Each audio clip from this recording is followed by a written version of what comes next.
Hello everyone. So in the last video, I left everything in 1938. Remember, the decision had been made to move the Sudetenland into Germany. Some Poles got to move to Poland. Some Hungarians got to move to Hungary.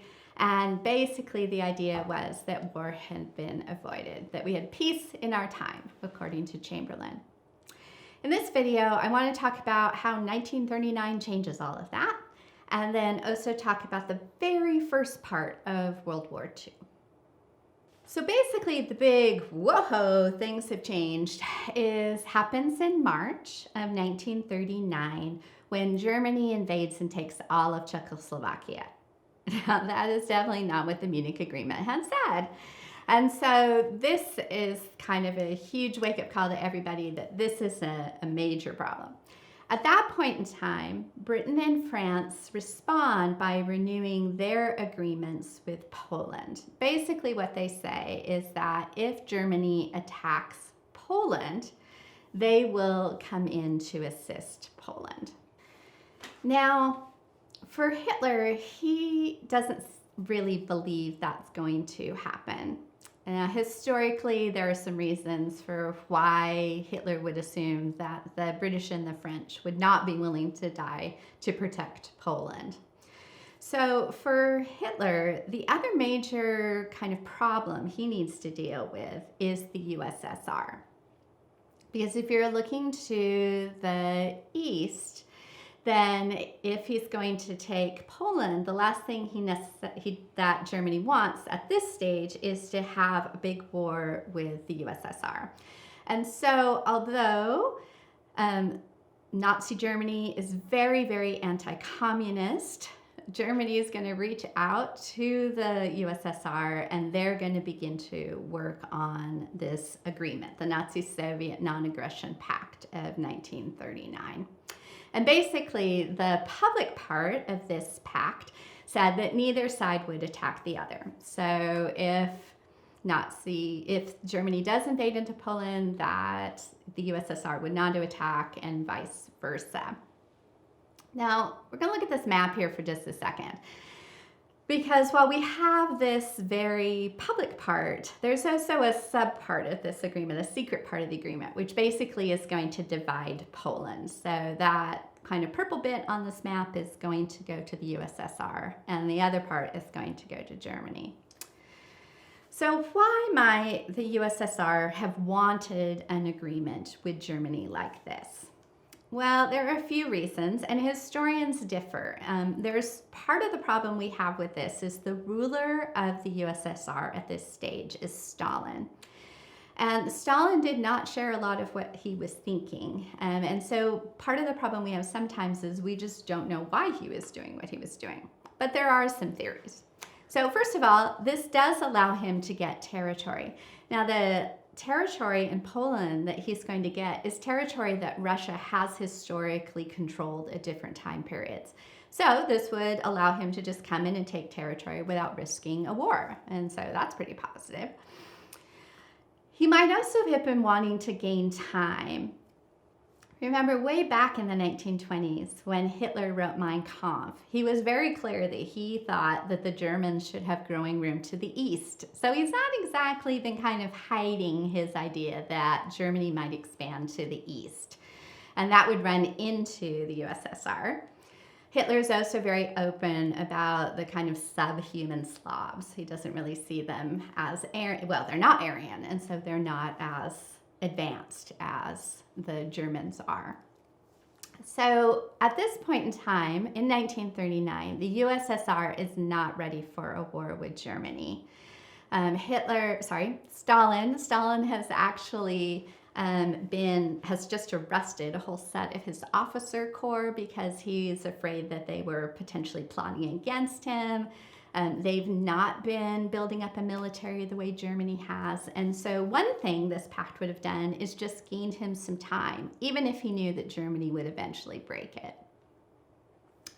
Another theory is that Stalin may have hoped that the capitalist nations would fight each other, because if Germany didn't have to worry about a war in the east, then Hitler could go and attack France.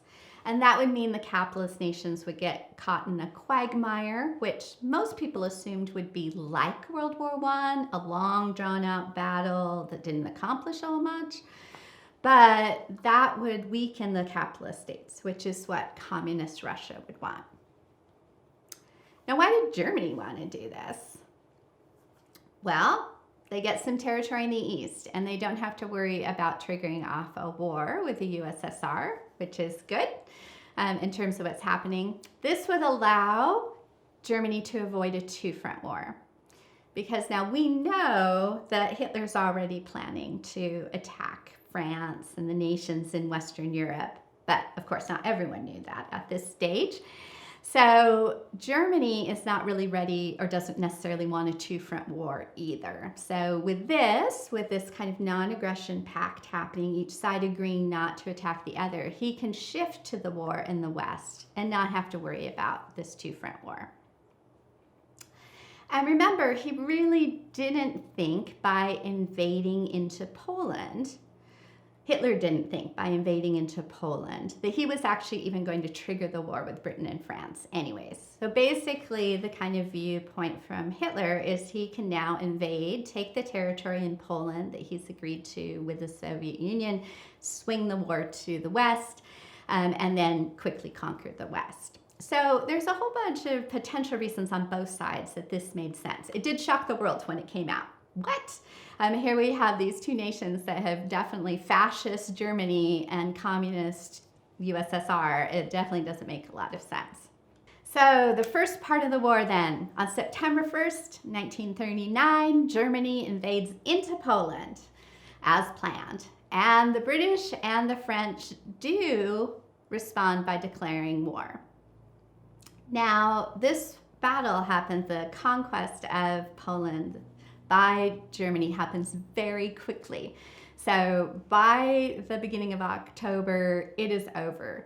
That means there's no time for the British or French really to get any troops in. So while they did declare war, nothing really happens in that stage because of the fact that Poland is defeated so quickly.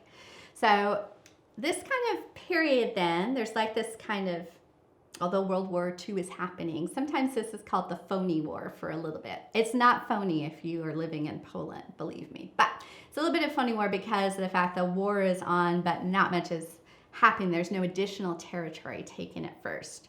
However, in spring of 1940, Germany goes on the offense, and they're going to invade Denmark and Norway in April. And then in May, they are going to invade France, Belgium, and the Netherlands. So you can see on this map, very quickly, by the time we're into summer of 1940, basically Germany has pretty much taken the west of Europe, except for Great Britain. Now Spain is neutral and Switzerland are neutral, but you can see this huge map. Now this was shocking to everyone, or most people. It wasn't entirely shocking to Hitler. Most people assumed that if Europe went to war again, it would be like World War I.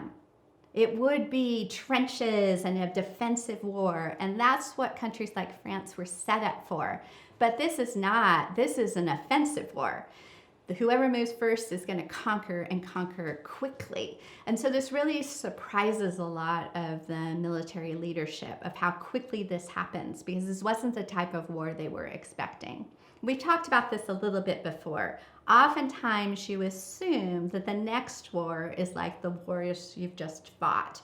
And so you set up to fight an additional war like that. World War II did not go as the way it was planned. So just know that by the time we're into summer of 1940, basically, Great Britain is trying to decide how to respond. What is it going to do? Because most of Europe was conquered. The US is still neutral. We're not going to get involved in this for, of course, until the bombing of Pearl Harbor. And the Soviet Union has taken its portion of Poland, but it certainly is not allying with with Great Britain at this stage.